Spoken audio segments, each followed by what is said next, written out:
Welcome to my new mini blog. सबैलाई नमस्कार छ।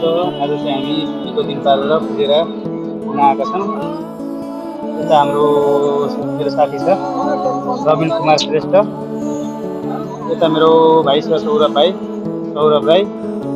मेरो भाइ के छ सन्चै हो भाइ? कस्तो लागिरहेछ त पुगेर? ल हाम्रो भाइलाई चाहिँ विरक्त लागेको छ, गर्मीले गर्दा पनि होला।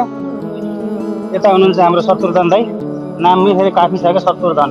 शत्रु भएर धन कमाएको मान्छे उहाँ हो, शत्रु र धन। यहाँ हुनुहुन्छ हाम्रो जगत दाई। हेलो। हाम्रो जगत दाई चाहिँ आले मगर है, हेन्डसममा चाहिँ एकदम पर्फेक्ट हुनुहुन्छ उहाँ, एकदम हेन्डसम हुनुहुन्छ, त्यही भएर मास्क लाउनु भएको छ। ल हेलो शत्रुधन दाई, के भन्न चाहनुहुन्छ? कस्तो लागिरहेछ पुगेर घुम्न आउँदा? घुम्न के गर्नु, गर्मी छ, पसिना आएको। अरू ठिकै छ। अरू सबै ठिकै छ? सबै ठिकै छ। ल ठिक छ। अनि हाम्रो रबिन मेरो दोस्तलाई चाहिँ म सोध्न चाहन्छु, कस्तो लाग्छ दोस्त पुगेर? बोलिन म के ल ऊ चाहिँ बोल्न चाहेन अरे।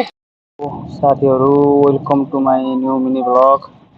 अब हामी चाहिँ यहाँ पुगेरबाट अम्ब्रेला ब्रिज जाँदैछौँ। अहिले चाहिँ हामी साथी 3 जना छौँ। हामी चाहिँ ट्याक्सीमा छौँ अहिले, देख्न सक्नुहुन्छ।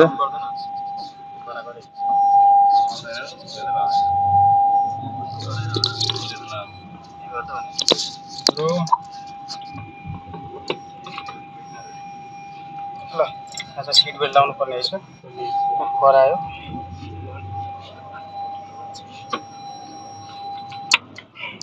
सिट बेल्ट नलाउने चाहिँ कराउँदो रहेछ, थाहा थिएन, थाहा भयो।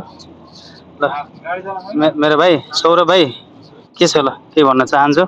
हामी अम्ब्रेला ब्रिज जाँदैछौँ। कतिको एक्साइटेड छ? बाइक उडाउने कतिको छ? ल एक्साइटेड नेपालमा त्यत्रो बाइक उडाएको अम्ब्रेला ब्रिजमा गएर बाइक उडाउने भन्दैछ। अब रोडमा त कति उडाइयो, अब चाहिँ समुद्रमा उडाउने भन्ने कुरा गरेको छ भाइले। अनि हाम्रो रबिन सम्धी, के छ तिम्रो खबर? के भन्न छ? उनको चाहिँ सधैँ यही हो, सधैँ बुढी आउँलो। ओके छ। ल हामी चाहिँ अम्ब्रेला आइयो है साथीहरू, ट्याक्क। खै हाम्रा टोली अगाडि आएका टोली चाहिँ देखिएको छैनन्, कता गएको छन्? अम्ब्रेला ब्रिज हो, अम्ब्रेलाहरू छ। त्यो के हो त? नि हाम्रो भाइको चाहिँ आँखा अलिक कमजोर भएछ, अब यसो आँखा हस्पिटल लिएर जानुपर्ने भयो है।